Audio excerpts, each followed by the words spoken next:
안녕하세요. 축구 전문 기자 한준입니다. 토트넘 허스퍼 선수단이 호주 투어로 치른 뉴캐슬 유나이티드와 포스트 시즌 신선 경기로 2023-2024 시즌의 모든 일정을 마쳤습니다. 손흥민 선수는 다사다난했던 토트넘 캡틴으로서의 첫 시즌 경기 일정을 이제 끝내고 휴가를 보낼 수 있게 됐는데요.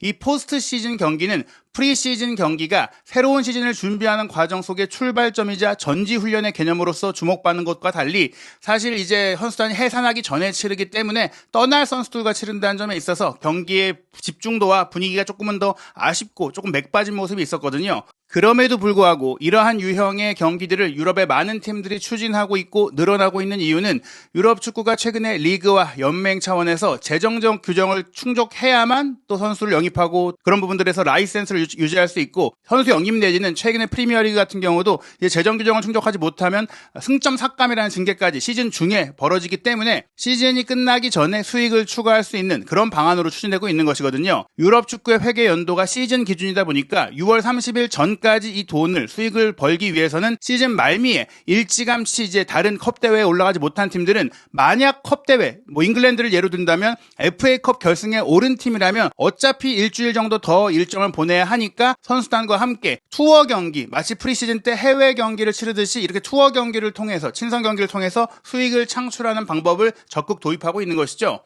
최근에 FC 바르셀로나가 한국 투어를 추진하다가 무산됐던 것도 비슷한 형태였던 것인데요. 어찌됐거나 이 경기는 긴장감은 떨어졌지만 그래도 손흥민 선수의 디너쇼와 같은 분위기, 양팀 선수들이 정말로 친선의 의미를 보여줬고 또 재미있는 장면도 연출했고 또 호주 현지 팬들도 손흥민 선수에 대한 환영과 또 큰 인기, 손흥민 선수의 인기가 아시아 전역에 걸쳐서 또 호주 지역까지도 펼쳐져 있다는 것을 볼 수 있는 장면들이 있었습니다. 경기력적인 측면에서도 많은 선수들이 지쳤고 또 힘들었지만 손흥민 선수는 최선을 다해서 60분 동안 멋진 플레이를 보여주기도 했는데요. 토트넘과 뉴캐슬의 호주 투어 경기에서 어떤 일들이 벌어졌는지 손흥민 선수가 옛 토트넘 동료인 트리피어 선수와도 경합 과정 속에서 뺨을 때리는 흥미진진한 상황이 펼쳐지기도 했는데 어떤 일들이 있었는지 총정리해드리도록 하겠습니다. 우선 경기 결과부터 말씀드리면 90분 동안 1대1 무승부였고요. 이런 투어 경기들은 최근에 승부차기까지 무승부로 끝나면 승부차기를 통해 승자를 가리는 형태로 진행이 되다 보니까 진행된 승부차기에서 양 팀의 키커 중에 토트넘의 브라이언 힐 선수의 킥만이 이제 상대 골키퍼의 선방에 막히면서 뉴캐슬이 5대4로 승리하며 이번 경기 승자로 결정이 됐습니다. 토트넘 허스퍼의 이날 호주 투어 컨텐츠를 보시면 경기 포스터도 포스테코글루 감독과 손흥민 선수가 가장 크게 나왔고 또 손흥민 선수의 유니폼과 클럽 엠블럼, 교환하는 엠블럼 사진도 올라왔고 또 손흥민 선수가 경기장에 도착하는 영상도 실시간으로 소개가 됐고요. 또 경기 입장 장면에서도 손흥민 선수를 필두로 들어서는 장면들 그리고 선발 라인업 장면들이 이제 실시간으로 많은 모습들이 콘텐츠로 제공이 됐습니다. 손흥민 선수 이번 경기 선발 출전했는데요. 왼쪽에 존슨, 오른쪽에 클루셉스키로 표기되어 있는 4-3-3 포메이션이지만 실제로는 최근 셰필드 유나이티드와의 경기에도 그랬듯이 존슨이 오른쪽으로 가고 손흥민 선수가 왼쪽, 클루셉스키 선수가 중앙 전방 공격수 역할을 맡으면서 전술적인 실험이 이어졌습니다. 3명의 중앙 미드필더로 사르, 벤탄쿠르, 메디슨, 포백 라인은 로얄 선수가 왼쪽 풀백으로 뛰고 반더벤과 드라구신이 센터백, 페드로 포로가 오른쪽 풀백 그리고 후보 골키퍼인 오스틴 선수가 골문을 지켰는데요. 뉴캐슬 역시 반스, 이삭, 알미론이 3톱으로 나서고 앤더슨과 기마랑이스, 조엘링톤의 3미들, 홀, 번, 크라프트, 트리피어의 포백에 포프 골키퍼까지 양팀이 주전 선수들 꽤 많이 투입시켰습니다. 아무래도 이런 투어 경기들은 주전급 선수들의 선발 출전 및 어느 정도의 출전 시간을 보장해주는 경향들이 있다 보니까 이 선수들이 모두 출전하게 됐고 후반전 이제 15분대 이후 60분 이후 시점에야 대부분의 선수들이 내려가면서 이제는 유망주라든지 2군급 선수들이 출전 기회를 가졌죠. 토트넘 같은 경우에 이번 경기 로메로 선수가 개인 사정으로 인해 아르헨티나에 돌아가야 했기 때문에 합류하지 못했고 미드필더인 호이비에르 선수는 셰필드 유나이티드와의 마지막 경기에서 입은 부상으로 합류하지 못한 가운데 선발 명단은 가용 가능한 최고의 멤버들로 내세웠다. 비카리오 골키퍼도 이번 투어에 동행하긴 했지만 사실 시즌 내내 뛰지 못했던 후보 골키퍼에게도 유망주에게도 기회를 주면서 비카리오 골키퍼가 또 시차 적응 문제로 좀 어려웠다고 해요. 컨디션적으로도 난조를 겪었기 때문에 이런 변화와 선발 명단이 있었습니다. 경기 시작을 앞두고 양팀 선수들 선수들이 도열해서 터널에서 입장하려는 순간에 손흥민 선수가 역시 가장 현지 중계 카메라에서 스포트라이트를 받았는데요. 여기서 흥미로운 장면들이 있었어요. 멀찍이 뒤에 있던 이 파라과이 공격수 미겔 알미론 선수가 오더니 손흥민 선수를 툭툭 치고 인사하고 포옹하고 얘기를 나누는 그런 모습들이 화제가 됐거든요. 한국에 와서 한국과 파라과이 친선 경기 당시에 월드컵 2022 카타르 월드컵을 준비하던 당시였죠. 그때 이제 한국에서 맹활약을 펼치면서 본인의 컨디션도 끌어올리고 그 다음에 뉴캐슬에서도 입지가 불안했던 알미론이 최고의 시즌을 펼쳤던 그런 기억들이 있기 때문에 어떻게 보면은 한국과의 인연도 있을 것 같고 그때도 손흥민 선수와 많이 또 친해졌던 면들도 있고 또 프리미어리그에서 오랫동안 경합을 하면서 경쟁을 하면서도 이렇게 좋은 관계들을 맺어갔던 것 같습니다. 그런 모습들이 이번 경기 시작 전에도 좀 나왔어요. 굳이 정말 말씀드린 대로 멀리 있다가 와서 인사를 했고요. 또 닉 포프 골키퍼 역시 손흥민 선수에게 뭔가 식사에 관련된 농담을 하는 것 같은 얘기를 하면서 농담을 주고받고 환하게 웃는 모습들을 통해서 이 경기 뒤에 서 있던 덴버 선수도 활짝 웃었는데 정말 친선의 의미 조금 정말 시즌을 다 마치고 편안한 분위기 속에 경기가 진행이 됐습니다. 물론 진지하게 경기가 펼쳐졌고 포스테코글루 감독의 고향인 멜버른에서 열린 경기다 보니까 토트넘 선수들이 조금 홈팀 같은 분위기 속에서 적극적인 모습을 보였거든요. 초반부터 강한 전방 압박을 토트넘이 이제 펼쳐 보였고 뉴캐슬 같은 경우에는 사실 토트넘보다 올 시즌에 챔피언스리그도 참가를 했고 각종 컵 대회에서도 더 높이 올라가다 보니까 10경기 정도를 더 많이 치렀거든요. 토트넘이 40경기대를 치렀던 시즌이기 때문에 역대 근래 들어 가장 적은 경기수를 소화하면서 이 투어 경기를 추진하게 된 것이고 뉴캐슬 같은 경기는 50경기대를 소화하긴 했지만 이 재정적 페어플레이 규정 충족을 위해서 토트넘과 이런 투어 경기를 합의를 한 상황이었습니다. 조금 더 지쳐 보였던 팀이 뉴캐슬인데요. 뉴캐슬의 후방 패스 연결이 조금 불안정한 모습들이 시작부터 많이 나왔어요. 그런 가운데 특히 센터백으로 배치된 크라프트 선수의 후방 실수가 많았는데 전반 3분에 크라프트의 전진 패스를 손흥민 선수가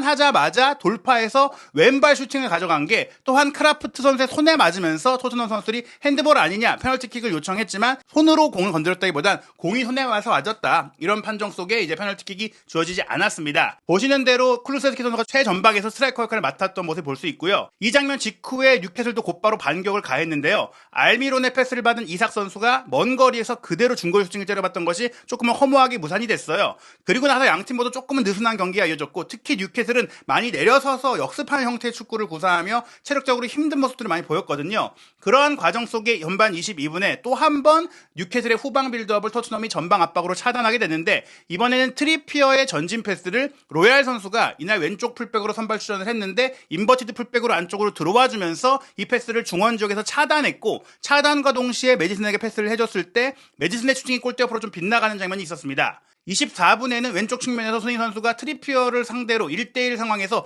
돌파를 시도하다가 파울에 넘어졌는데요. 전반기 뉴캐슬전 때 손흥민 선수가 트리피어를 여러 차례 무너뜨리면서 멀티 어시스트를 기록했던 경기가 있었잖아요. 그 이후 트리피어 선수가 손흥민 선수를 정말 제대로 막아보겠다는 의지를 보였던 것 같은데 여기서 엉켜 넘어졌을 때 서로 끌어안는 정말 장난스러운 장면이 연출이 됐습니다. 만약에 공식 경기였거나 프리미어리그 경기에서 이런 모습을 보였다면 아마도 양팀 팬들에게도 지금 뭐 하는 거냐 이런 반응을 끌어냈겠지만 친선 경기이고 두 선수가 워낙 토트넘 시절에 함께 팀에서 친했던 관계라는 것을 많이 알고 있기 때문에 이렇게 우정을 나누는 모습들은 좀 훈훈한 장면으로 이제 넘어가게 됐는데요. 손흥민 선수가 장난 삼아서 뺨을 툭 치고 또 서로 웃으면서 또 포옹하고 껴안고 이런 모습들이 있었습니다. 만약에 프리미어리그 경기에서 뺨을 치는 장면이 나왔다면 양팀 선수들끼리 몸싸움이 벌일 수 있는 그런 상황이었겠지만 둘이 얼마나 친한가를 좀 보일 수 있는 우정을 볼 수 있는 장면이었고요. 그런데 또 하나 재밌는 게 이 파울로 인해 토트넘이 페널티 에리어 바깥쪽에 프리킥 기회를 얻었거든요. 메디슨이 툭 밀어주고 손흥민 선수가 슈팅을 하려고 했을 때 뉴캐슬 선수들이 에워싸니까 손흥민 선수가 여기서 돌파를 또 한 번 시도하게 됩니다. 근데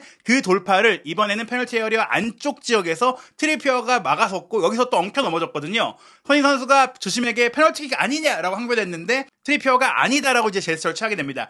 만약에 역시나 프리미어리그 경기라든지 실제 공식 경기였다면 이 상황에서 좀 진지한 표정으로 항의하고 따지고 할 텐데 손흥민 선수가 장난스럽게 뭐냐 웃으면서 좀 약간 과장된 표정으로 정말 이게 손흥민 쇼 아닌가라는 느낌이 들 정도로 초반에는 플레이를 열심히 하면서도 밝고 재미있는 분위기로 경기가 펼쳐졌습니다. 그러던 와중에 결국 전반 32분 같은 패턴의 토트넘의 공격이 득점으로 이어졌는데요. 이번에도 토트넘의 강한 전방 압박에 에워싸여져 있던 뉴캐슬이 닉 포프 골키퍼 공을 이제 무리하게 빌드업으로 전개하려다가 메디슨에게 빼앗겼고 메디슨 선수가 크라프트를 여유있게 제친 이후 문전 근거리에서 왼발 슈팅을 강하게 골대 상단으로 꽂아 넣으면서 1대0의 선제골을 기록했습니다. 그리고 전반 37분께 뉴캐슬이 먼저 선수 교체를 하게 되는데요. 아마도 이 체력적인 피로와 이동에 대해서 조금은 불만을 표했던 트리피어 선수 의무적으로 30분 이상은 출전해야 되는 조건이 있었던 것 같아요. 그래서 37분께 트리피어를 빼주고 본래 윙포워드인 머피 선수가 오른쪽 풀백으로 교체 투입을 하게 됐는데 이때도 재밌는 게 보통 이제 이 선수가 주장환장을 또 넘겨주면서 동료들과 인사를 하고 나갔는데 상대팀 선수인 손흥민 선수와 또 인사를 따로 나누고 나가는 모습을 통해서 토트넘 선수야? 약간 이런 느낌이 들 정도로 트리피어 선수가 손흥민 선수와 정말 재미있는 장면들을 짧은 시간이나마 많이 연출하면서 또 호주 축구 팬들에게 재미있는 볼거리를 좀 제공한 것 같습니다. 손흥민 선수의 활약도 계속됐는데요. 트리피어가 빠진 이후 더욱더 날카로운 측면 공격을 펼쳤고 전반 40분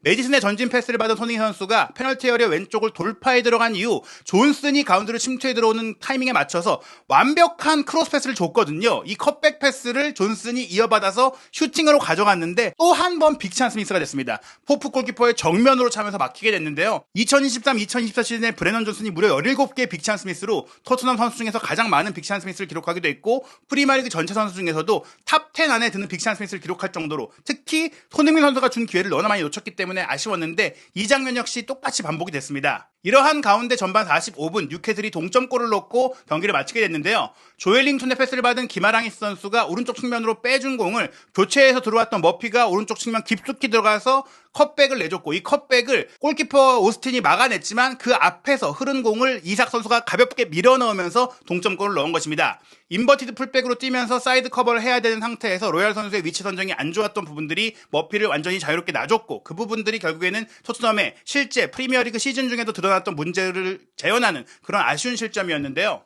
전반전 기록을 살펴보면 토트넘이 57%의 점유율 우세를 기록했고 슈팅 숫자도 8대2로 크게 앞섰고 유효 슈팅도 3대1이었고 빅찬스도 2대1이었는데 뉴캐슬은 그 한 번의 빅찬스를 완벽하게 골로 연결하면서 1대1을 만들었습니다. 반면 토트넘은 말씀드린 브레넌 존슨의 빅찬스 미스를 포함해서 더 공격을 많이 하고 주도했음에도 불구하고 1대1로 전반전을 마치게 됐습니다. 예상된 대로 후반전 시작과 함께 양팀 모두 많은 선수를 교체했는데요. 토트넘은 메디슨, 반더벤, 포로, 벤탄쿠르를 빼고 디바인, 아보트, 애슐리 필립스, 올리버 스킵을 투입했습니다. 플리머스로 임대를 보냈던 유망한 센터백 애슐리 필립스가 센터백을 맡고 아보트가 왼쪽 풀백, 로얄이 오른쪽 풀백으로 왔고 디바인이 메디슨의 자리를 채웠고 스킵이 미드필드로 뛰었고요.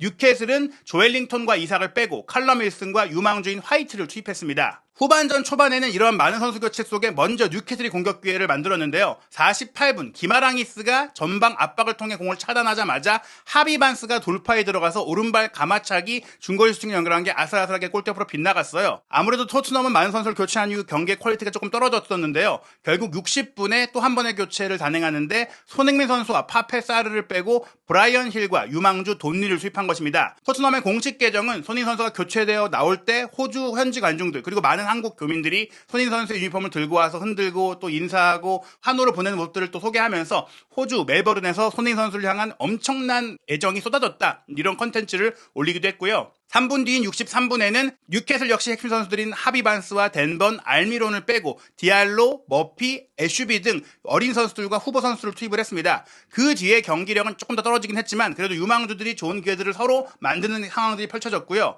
토트넘은 69분에 클루셉스키와 브레넌 존슨까지 빼고 데인 스칼렛과 야고 산티아고라는 두 명의 공격 유망주를 투입했고 뉴캐슬 같은 경우에는 교체로 들어왔던 칼럼 윌슨을 71분에 빼고 호주 선수인 쿠오를 투입했습니다. 그리고 기마랑이스를 빼고 드볼 선수를 투입하면서 거의 이제는 주전 선수들이 모두 빠진 채 경기를 하게 됐고요. 토트넘은 71분에 드라고신을 빼고 또 다른 유망주인 홀을 투입했죠. 이러한 상황 속에서 70분에 디바인의 기점 패스를 로얄이 이어받아서 전진 패스로 내줬고 야고 산티아고가 깊이 들어가서 크로스 패스 올린 것을 스칼렛 선수가 문전에서 헤더 슈팅으로 가져갔는데 이게 좀 아쉽게 빗나갔어요. 이걸 해결하지 못한 것은 공격수로서 아쉬운 장면이었죠. 결국 1대1 무승부로 풀타임이 끝났고 승부차기로 승리팀을 가리게 됐는데 양팀의 첫 번째 키커였던 데인 스칼렛과 조 화이트가 모두 득점을 했지만 토트넘의 두 번째 키커인 브라이언 힐의 슈팅이 선방에 막힌 이후 나머지 키커들이 모두 성공을 하면서 특히 뉴캐슬은 5명의 키커가 모두 선방을 하면서 5대4로 이 경기의 승자가 됐습니다. 토트넘 입장에서는 후반전에 많은 선수를 교체한 상황을 포함하더라도 63%의 점유율을 기록했고 슈팅 숫자 18대4에 달할 정도로 정말 공격을 많이 펼치고 주도했음에도 불구하고 이 경기를 이기지 못했다는 점에 있어서 시즌에 보여줬던 그 문제들, 효율성과 파괴력에 대한 문제, 결정력에 대한 문제를 또 겪었다. 다음 시즌에 반드시 개선해야 될 문제라는 것을 확인했다고 볼 수 있습니다. 손흥민 선수도 이 경기를 하루 앞둔 공식 기자회견에서 다음 시즌에는 같은 실수를 반복하지 않도록 잘 준비해야 한다고 말했는데요. 토트넘 선수단 이제 휴식을 취하고 6월 A매치 경기를 소화한 선수들, 그리고 6월 달에 코파 아메리카, 그리고 유로 2024에 참가한 선수들이 이 대회를 치르고 진정한 휴가를 보낸 이후에 재소집됩니다. 7월부터 이제 프리시즌 일정이 시작될 텐데요. 현재 확정된 3경기의 일정은 7월 27일 토요일에 일본 도쿄에서 빗셀 고베와 경기하고 일주일 뒤인 8월 3일 토요일에는 서울로 이동해서 바이에른 뮌헨과 쿠팡 플레이 시리즈로 경기를 합니다. 그리고 프리미어리그 개막을 일주일 앞둔 한국 시간 8월 11일 일요일 새벽 1시 30분에 바이에른 뮌헨과 토트넘 호스퍼 스타디움에서 맞대결을 펼치는 경기가 있는데요. 이 사이사이에도 경기가 추가될 수 있고 세부적인 일정은 추후에 확정될 예정입니다. 잠시 휴식을 취하는 손흥민 선수는 6월 3일에 대표팀 소집으로 다시 일정을 시작하게 되는데요. 그 전까지 잘 회복해야 될 것 같아요.